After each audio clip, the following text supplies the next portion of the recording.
Hello, good evening, and welcome everyone to our Stormwater 101 virtual town hall meeting. My name is Josh Cassio. I'm the communications coordinator for the City of Tampa's Mobility Department, and we're here tonight to give you an inside look at our stormwater team. That is, who they are, what they do, how they do it, and most importantly, the new proactive measures we're taking this storm season to ensure Tampa is more resilient than ever before. To go into depth into all of this is my expert panel here, led by Mobility Director Vic Bede, the Head of Stormwater Engineering, Yuan Lee, the Head of Mobility Operations, Brian Roger, and Stormwater Engineers, Jeff DeBosier and Alex Awad. They have decades of experience among them.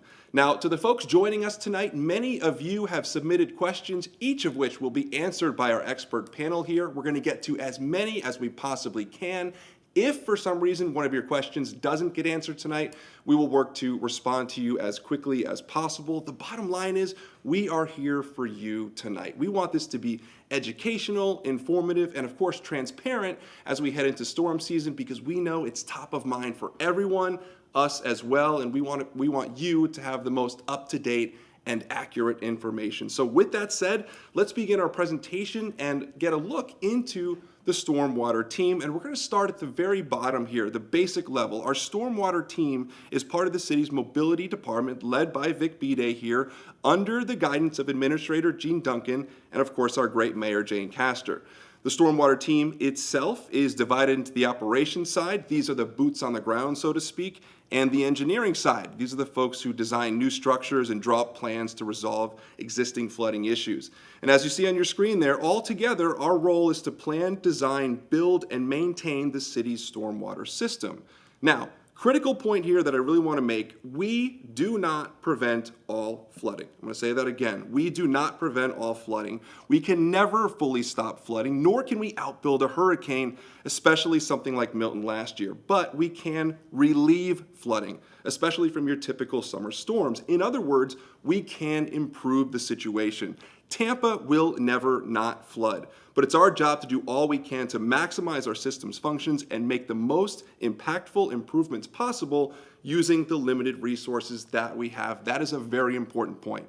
All right, moving along here, we have 62 full-time operations employees in the field and 22 full-time engineers. And speaking of the team, I'm going to bring up Mobility Director Vic Bede here to walk us through some of the next few slides. Thank you, Josh. And good evening. I'm Vic Bede, the director of the department, the mobility department, and I am joined by our management team that oversees operations, maintenance, planning, and engineering of large projects. So real quick, I'd like to start by acknowledging that the community is rightly concerned about last year's unprecedented storm season, the two major hurricanes, the impact it had on our community. And I'd like to assure you that the city is doing everything we can to be prepared for the upcoming storm season. You will see that in our presentation today. Our in-house forces of 62 operations members are out there working right now. We have contractors that do a monthly cadence, and they're working on it as well. And we've also deployed emergency affidavits for contractors to pick up on cave-ins and other maintenance activities. But how is all of this funded? Let's quickly take a look at that. We have two assessments that fund our stormwater system. One is the service assessment, and that funds operations and maintenance, and that's the 62 employees under Brian Rogers' leadership. And that also includes contracts, and that the functions are street sweeping, pond maintenance, ditch maintenance, and such. This was in place since 2003, and it does need to be looked at in terms of increasing the assessment. The other assessment funds are capital projects, large capital projects. It's the improvement assessment, also on our property tax bills. So you'll see both of these on your property tax bills. This has been in place since 2016, and it's funded projects like the Upper Peninsula, Cypress Street Outfall, ongoing projects like McDill 48 and Southeast Seminole Heights. All of these projects have yielded great benefits through last year's storm season. We know this works, but I would like to clarify that we have aging systems in place. So let's look at our stormwater system real quick. There are three basic ways to address the stormwater movement, and that's pipes, ponds, and pumps. Pipes, it's pretty straightforward. We have culverts, we have regular pipes. Water is channeled to them off of the streets for the most part. Ponds store and do water quality, meaning through percolation and other methods that will be discussed. And then pumps, of course, in areas where it's hard to move the water out to an outfall. We use pumps and force mains. In general, our system is older and needs critical upgrades citywide. Much of our stormwater system, our basic infrastructure, was built somewhere between the 30s and the 60s. We've, since 2016, the city has hit it hard through this improvement assessment that council approved, and we've been deploying projects all over the city. But this is something we need to keep up to meet our environmental challenges. But really going back to the 101 on stormwater, I'm going to invite our operations manager who oversees a team of 162 people that includes the 62 stormwater folks, Brian Roger. Thanks, Vic. Good evening. I'm Brian Roger, Mobility Operations Manager, and I'm here to shine a light and give you some facts on what the stormwater operations team does for the city. So as you can see, this is a basic look of our equipment. For the ditch clearing and grading, you'll see the spider excavator. It's a wheel excavator that goes into the canals, and it will grade those canals where other machines can't.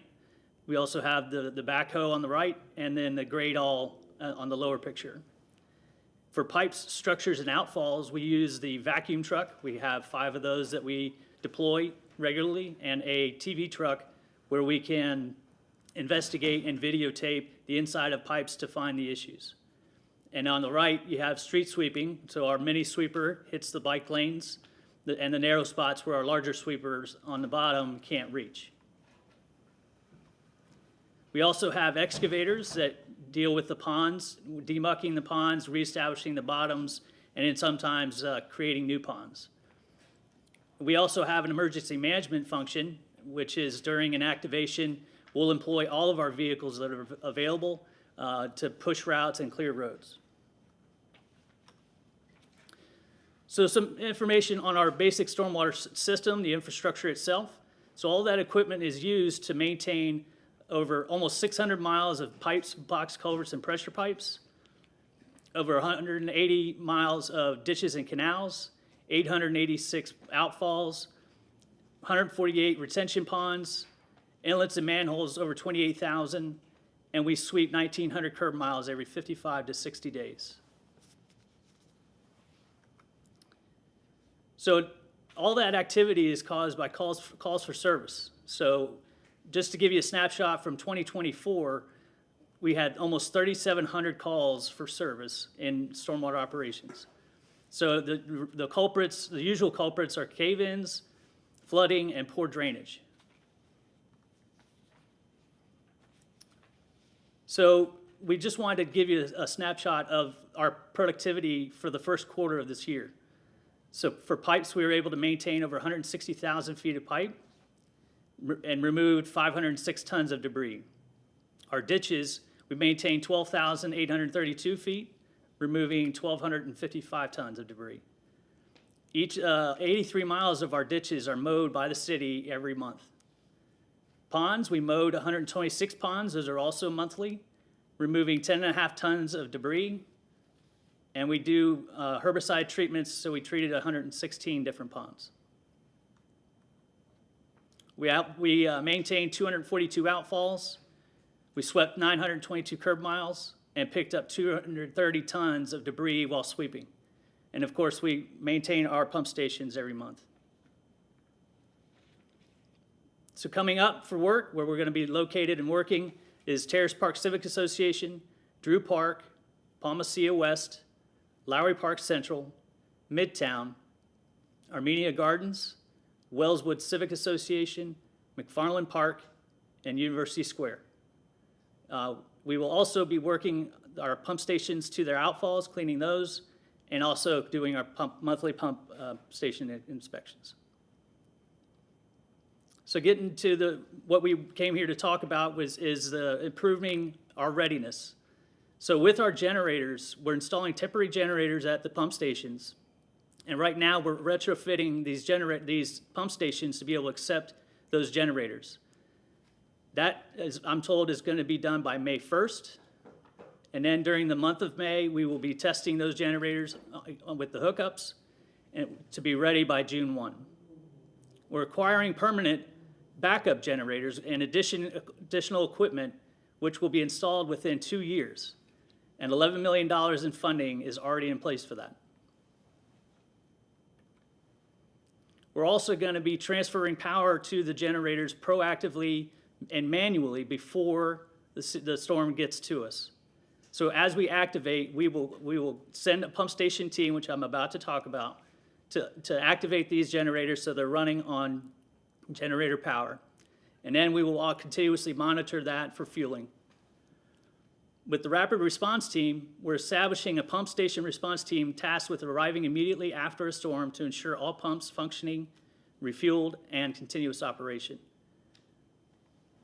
So when we do activate, the mayor will tell us to activate, and then we will immediately call the vendor that is storing these generators, and the vendor will turn around the delivery of these generators within 24 hours. So the stations are ready to receive the generators, and once we call the vendor, they will come out and hook them up. We're also doing micro projects. So we're working on several smaller but effective stormwater upgrades in places like Palmacia Pines, Parkland Estates, and these are aimed at improving stormwater flow. These improvements include resurfacing, widening inlets, adding stormwater grates, and adding piping and more.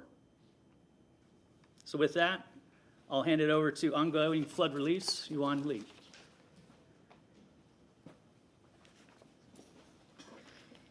Thanks, Brian. A big shout out to our operations team.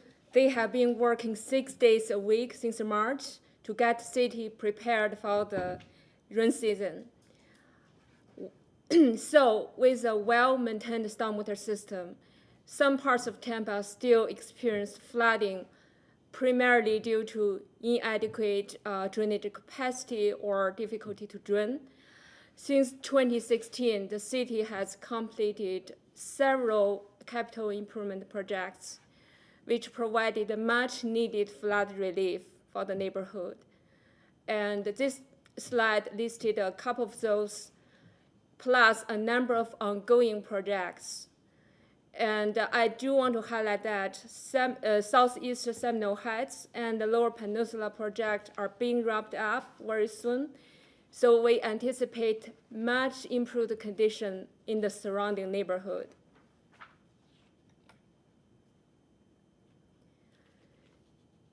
In the past, the flood relief projects were developed for the locations with documented flooding concerns.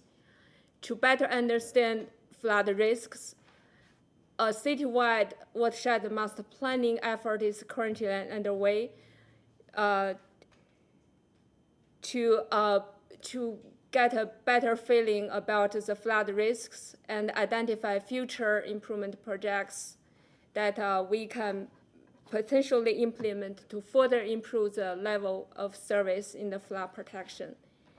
In addition, this effort will be saving residents money because the city has been participating in the FEMA's community rating system.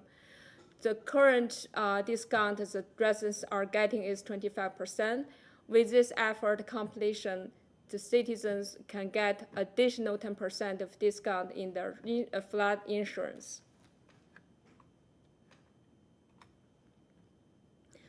Also, it's important to understand the stormwater does not stop at the jurisdictional boundary.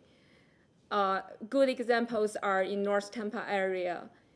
Stormwater team visited North Tampa earlier this week in Forest Hills neighborhood and also the University Square neighborhood. Both of these basins go across both the county and the city, with the city being the downstream receiving stormwater from the county. So it's very critical for both agencies to work closely together on both operations, mainly pump station operations, and identify future regional projects. And as many of you know, the county has engaged an independent firm to perform a post-hurricane regional stormwater assessment. A number of neighborhood meetings are currently ongoing between April and May, started yesterday. And these meetings are open to both the county and the city residents.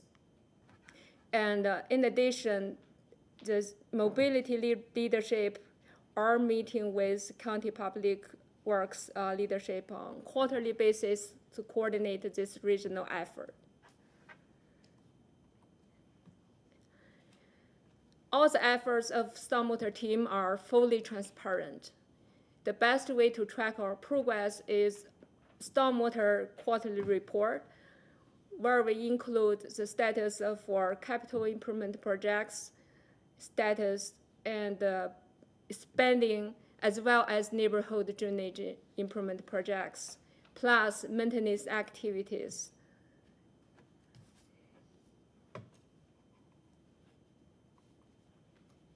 And you can track these reports online or scan the QR code here.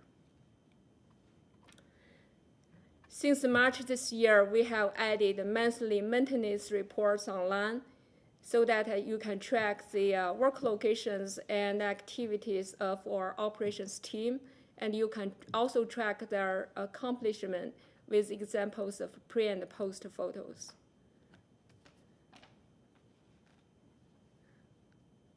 With that, I'm turning back to you, Josh.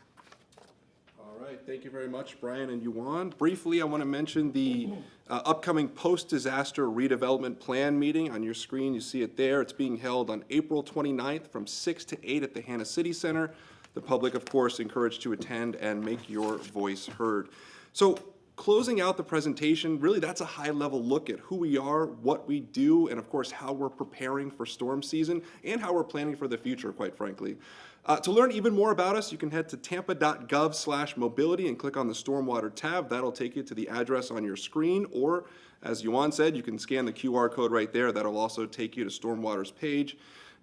If you need us to clear a storm drain or have an issue you need help with, you can call us at 813-274-3101, and that's 24/7. You can call us 24/7.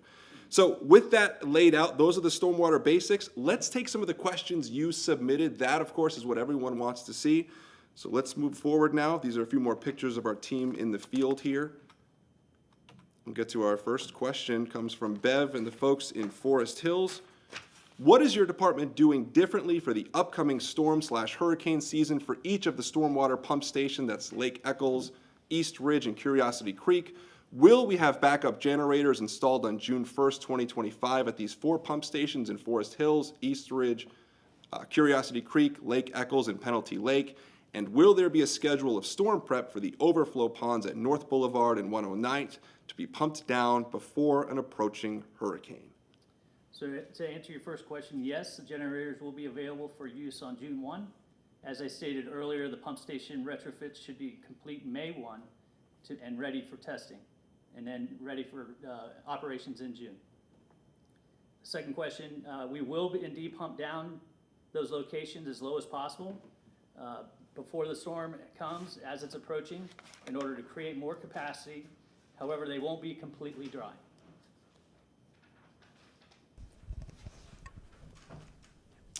And we get to the last part there? Little 3? Okay. Let's move on to our next question. Comes from Richard in 33611, Kayla in 33616, and Alyssa in 33616. They all asked, what is being done to clear the storm drains, especially in and around South Tampa? So just after the storms, we concentrated our maintenance efforts in the hardest hit areas, some of which were in South Tampa. We are now providing services throughout the city and will continue to monitor our hotspots to reduce the chances of having issues. Okay, Adam from 33611 asks, homes around Gandy and Euclid have more drainage canals than storm drains. How do we make sure these are ready for storm season, and what does a ready canal look like? So we've been clearing down trees in the canals since the storms and continue to do so. We're almost done with that. As we inspect and see issues, we will endeavor to address them as soon as we can. A ready canal is one free from debris that might restrict the flow of water. It will also have a clear flow line or path for the water to travel. All right, Conrad from 33629 asks, why are we not installing check valves in the storm drain system to save our homes from flooding? And maybe for the people at home, explain what a check valve is. Good evening. This is Alex Awad. I'm the Chief Planning Engineer for the Stormwater Division. A check valve is a system that would hold off flood water from the bay coming up into the drainage system and prevents it from backing up into the street. We have installed approximately 9 check valves or flap gates, we call them flap gates, duck bills, systems that would prevent this backup of flooding up into the neighborhood. Now, what you really have to focus on, once we put those in, we do advise the residents that these systems would need 6 inches of pressure to push the system to open up so rainwater can go out if it's raining. And they'd rather have, I guess, freshwater flooding better than saltwater flooding. So that's a system that we would take and put in. We have done that in the past. Okay. Alex, aren't we looking at a location right now somewhere in South Tampa? Yes, we are looking at, we just got a request for a location along Lawn and Bayshore, and it seems like it's an area that qualifies for a check valve. Awesome. Okay, John from 33611 asks, my home is on the southeastern corner of the new school, that's Adom. Where is the lift station that was a part of the approved design? The school was allowed to open, and we flooded 4 times last season. So where is the lift station? So I'll take that one too. This lift station or pump station that we're looking at, this was a study that we did in 2017 for the Lower Peninsula area, about a 6,000 acre area. And there's about maybe 7 or 8 major projects that are recommended for that location. This is one of them. We currently own 2 properties ready for a pump station, and we're seeking funding for the force main and pipe network that would solve this problem. All right, moving along to Derek here from 33611. How are we protecting water life from toxic runoff, and why is so much of South Tampa prone to standing water in the street? I'll take that one. Josh, thank you. This is Jeff DeBosier. I'm the Chief Design Engineer for Stormwater Division. We're responsible for all of our CIP projects during design and construction. Protecting our water quality in our bays and rivers is important to us, clearly. We have several ordinances and programs in place, including our pet waste management program that basically would clean up after our pets, our restrictions on the use of fertilizers, and our restrictions on the debris that's blown into the streets from lawn maintenance that should be kept within the lawn area and not allowed to get into our inlets. Also in our new projects, our CIPs, we strive to include green infrastructure in all of our projects. In the past, we've added pervious pavement, inlet baskets, rain gardens. We also build underground chambers called baffle boxes, and they collect the stormwater debris, silt. The silt can settle out in them, and they collect leaves and cups and floating debris as well. Jeff, could you also touch upon street sweeping and its role in removing toxins? Yes, well, our regular maintenance of our streets and our system include the street sweeping that removes leaf debris and, silt and et cetera from the gutter lines and from the streets. Additionally, we clean ditches. All that material is removed from ditches, and the pipes is all hauled off-site to a location that can be transferred to a landfill. So we're removing all of those nutrients that are carried by that debris out of our system, and minimizing what that might do to our downstream waters. All right, a lot of detail there, I love it. Tampa is one of the locations as part of a University of Florida study to assess the impacts of street sweeping on our waterways. Yes, well, we have worked with USF on testing our baffle boxes for efficiency, as well as the street sweeping program. All right, love it. Okay, Liz, Phil, and Maggie are all asking about flooding along the Hillsborough River. What advice, resources, or information do you have for riverfront residents who want to make their homes even more resilient to surge and flooding? What can we do now? Well, this is clearly a challenging decision for many residents who are faced with post-Helene flooding from the surge levels that exceeded 8 feet within our bays and within the river area.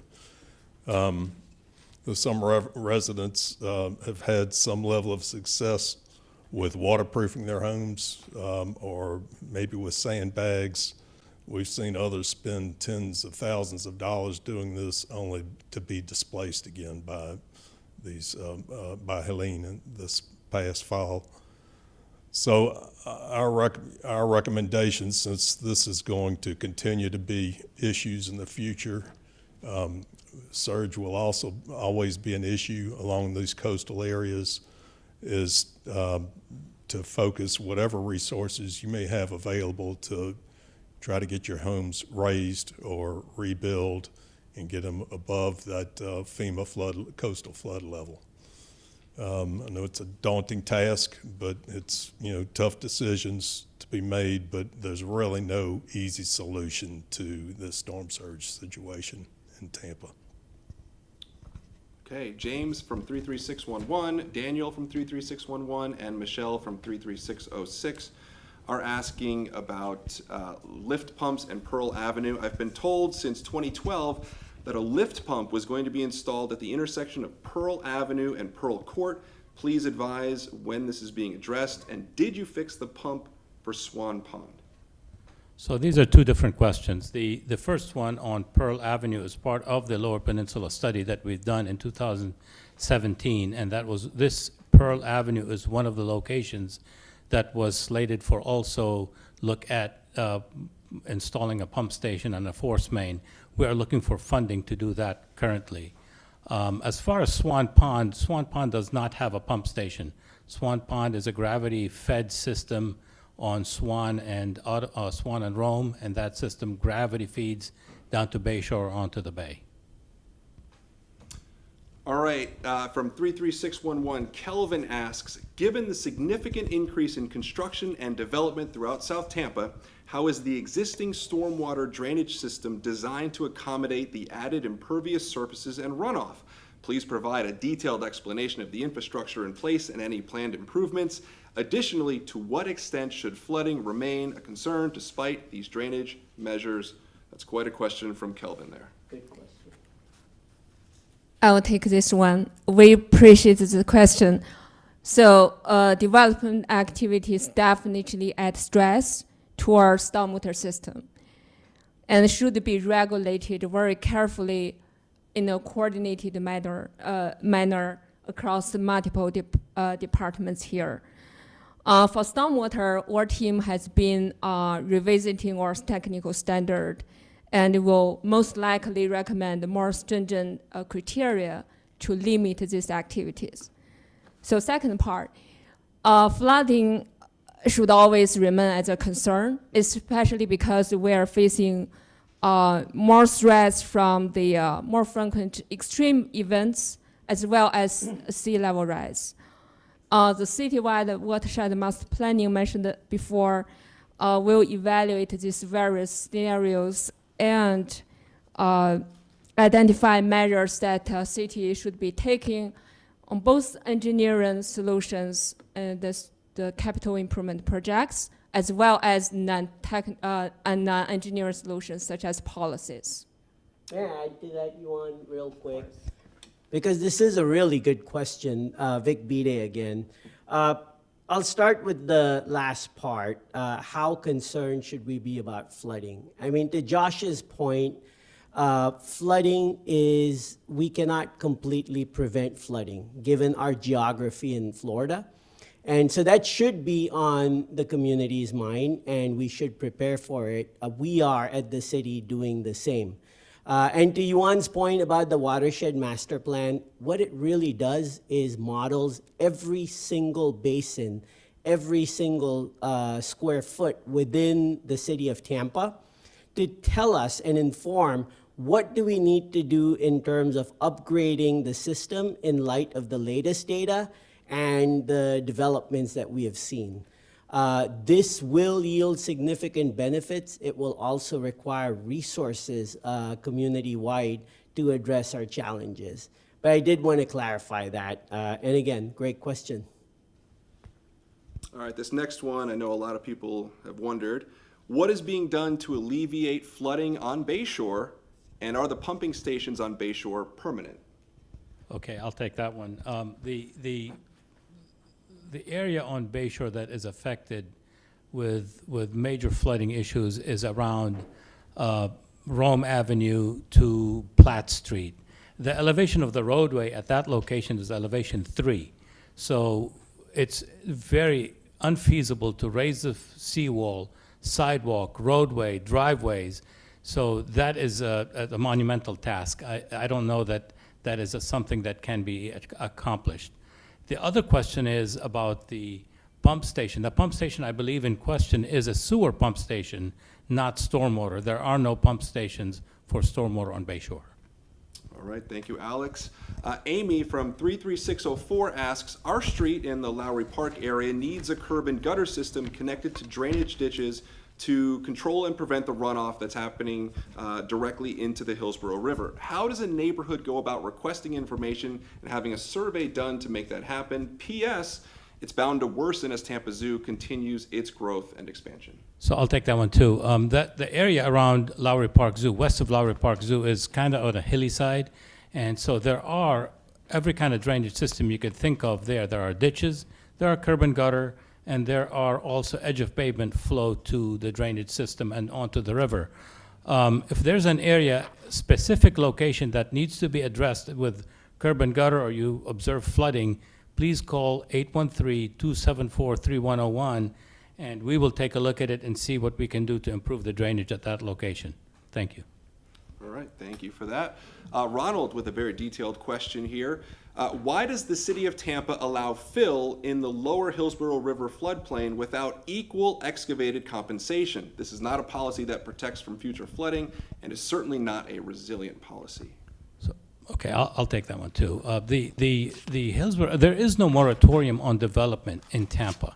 So you can develop, but there are stringent requirements to develop in a floodplain or in a velocity zone. So you can develop, but we have requirements for major requirement for development for difficult locations like this one.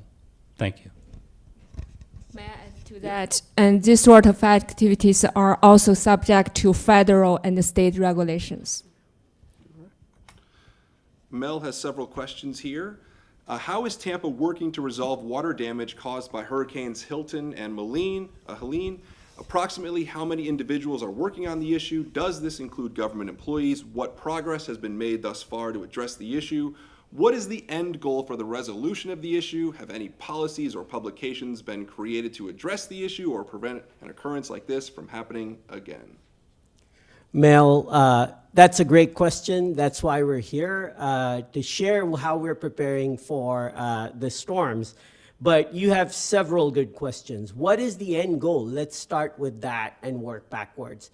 The end goal is for our operations and maintenance team to make sure that our existing stormwater system, as designed, is clear of debris and maintained to the best level possible.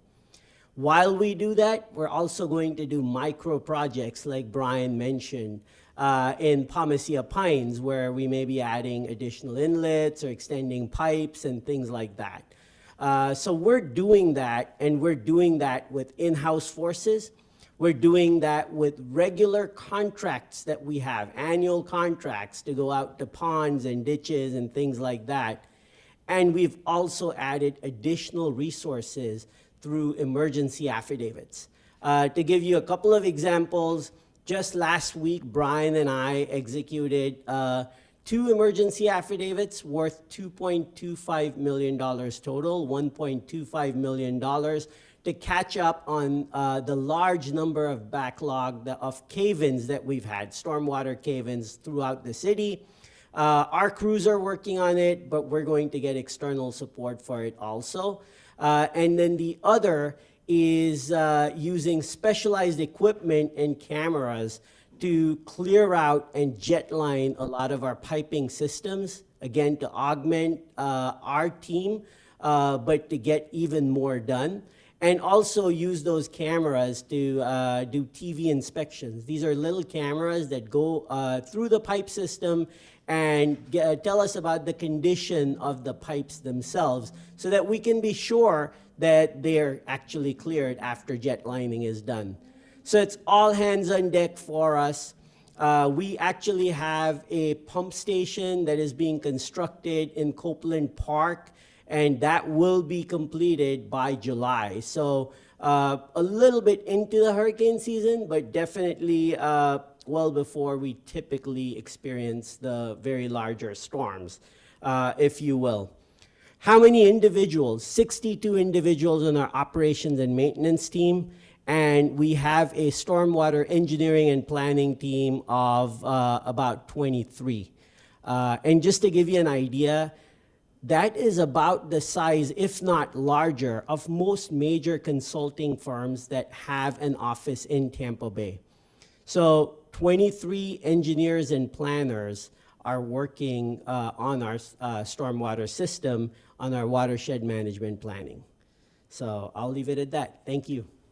All right, Mel, we got a lot of your questions there. Andrea from 33605 asks, once work has been scheduled, when is the homeowner notified that work is taking place near and in their property? So this is Brian Roger again. For common maintenance work, notifications aren't usually sent out. A technician might knock on the resident's door if they have questions. If we're working in the area for more than a week affecting traffic or access, then we'll hang door hangers with contact information on them. There's a very different process for capital projects. They're much more elaborate and detailed in their communication process. But if you have any questions when you see the crew, feel free to pull them aside and talk to them, and they should be able to answer your questions. And if not, call 813-274-3101. May I add to that, Brian? So real quick, Brian touched upon large projects. So very big projects like Lower Peninsula, we actually hire and require through the contractor's procurement, when we go through the contractor procurement process, that they have resources that will disseminate information, take in concerns, and on many occasions even put up specific websites for projects. So for the McDill 48 project, for example, in the Lower Peninsula region, this is just one example. The website is lpstormwater.com. That really stands for Lower Peninsula Stormwater.com. And it has resources like traffic updates, upcoming construction, benefits of the project, and other community resources as well.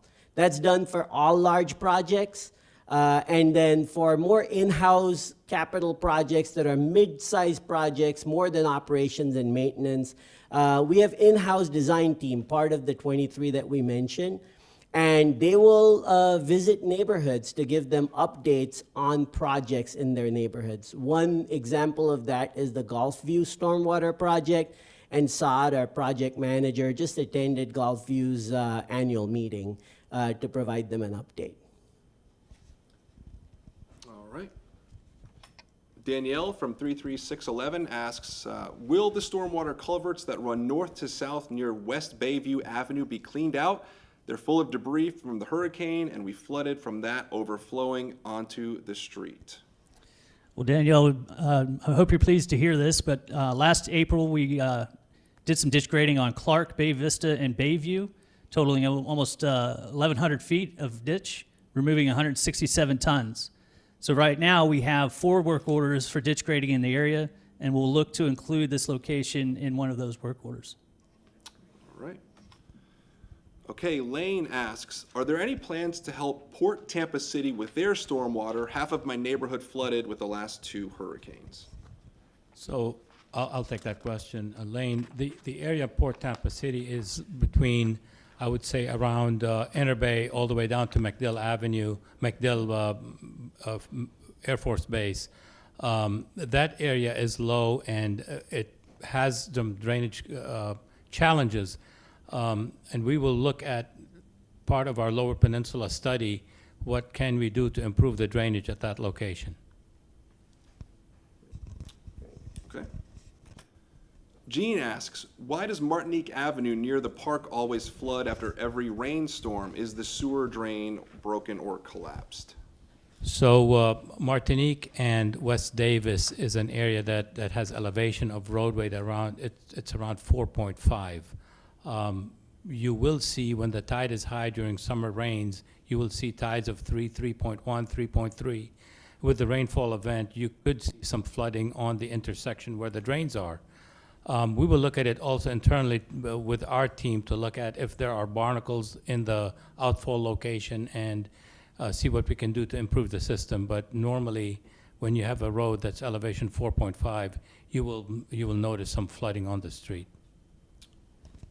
Okay, another question we've been hearing a lot. Will the proposed drainage project on Howard Avenue help Palmacia Pines?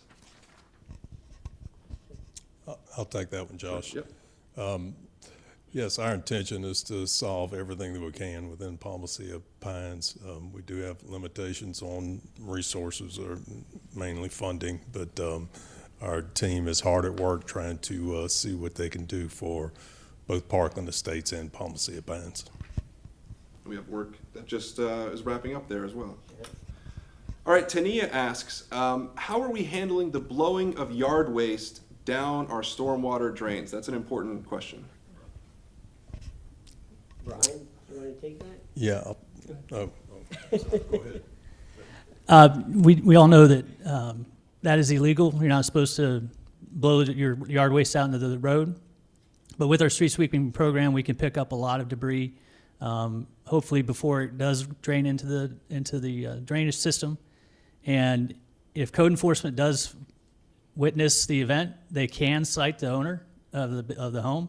But otherwise, I would encourage everyone to encourage their neighbors to not do that. And I would just add the city will continue messaging as well, reminding people not to blow stuff down the drains. Yeah, and to emphasize Brian's point, as community members, please do talk to your neighbors about this.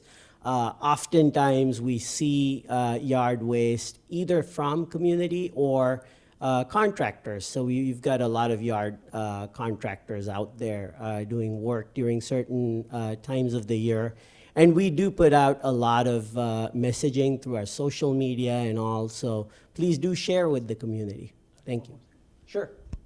And if you were watching at the beginning of the show, of this presentation, you'll see that we were digging out all organic material off of a grate. So that's what flows into our systems, and you can help prevent it. All right, our last submitted question here comes from Stephanie at 33616. What can residents do to support stormwater services? Yeah, thanks, Josh. If I could take that. And Stephanie, this is a great question. I mean, the short answer is do what Stephanie does.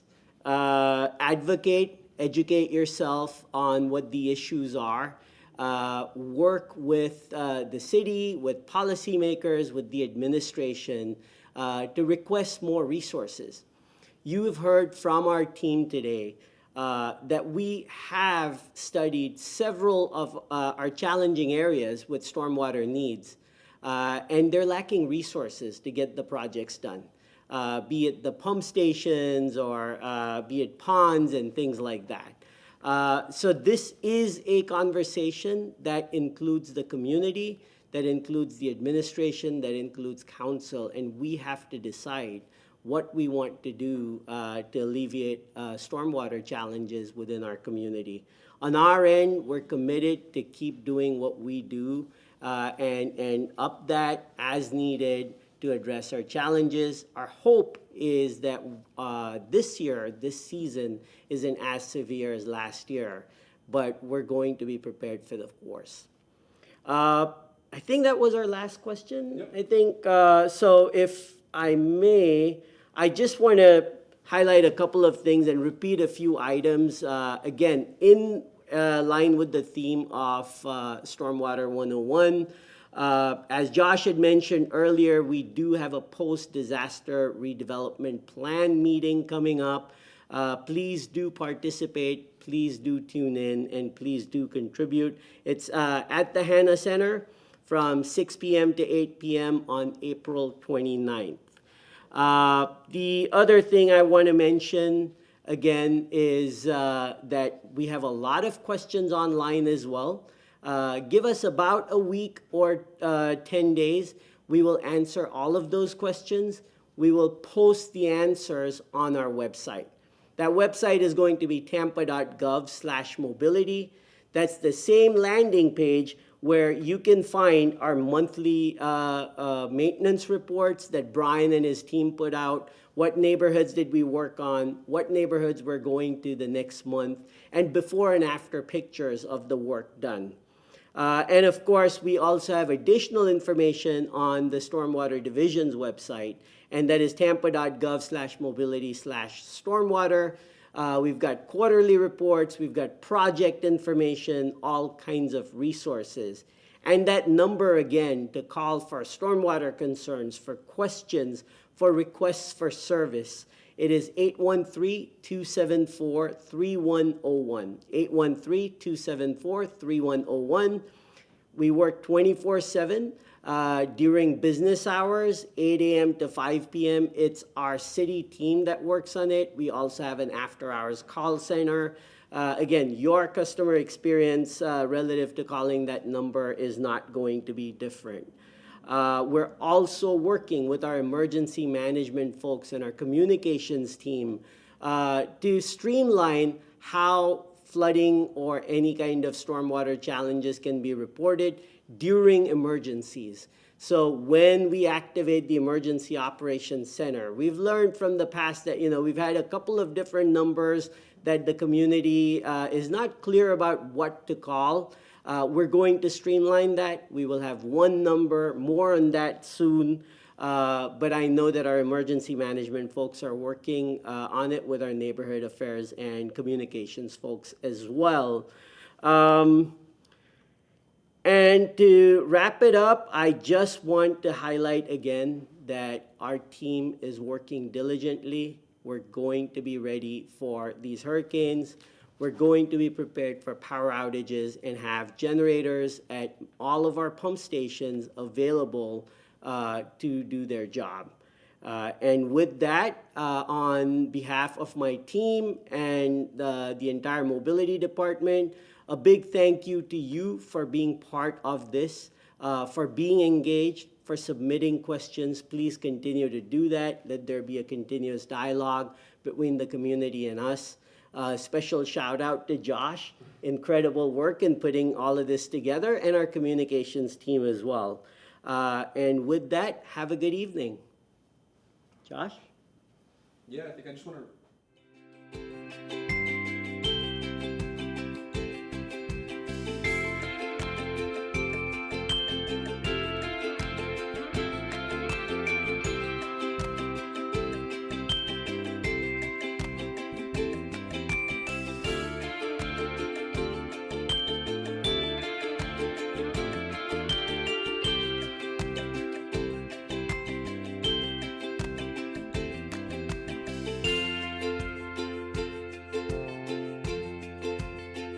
cigar industry. Their leader and first president of the Centro Español was Ignacio Aya, who together with his friend and competitor, Vicente Martinez Ivor, had brought their big cigar factories to Tampa just 5 years before. Ignacio Aya's factory, the Sanchez and Aya factory, had the distinction of being factory number 1.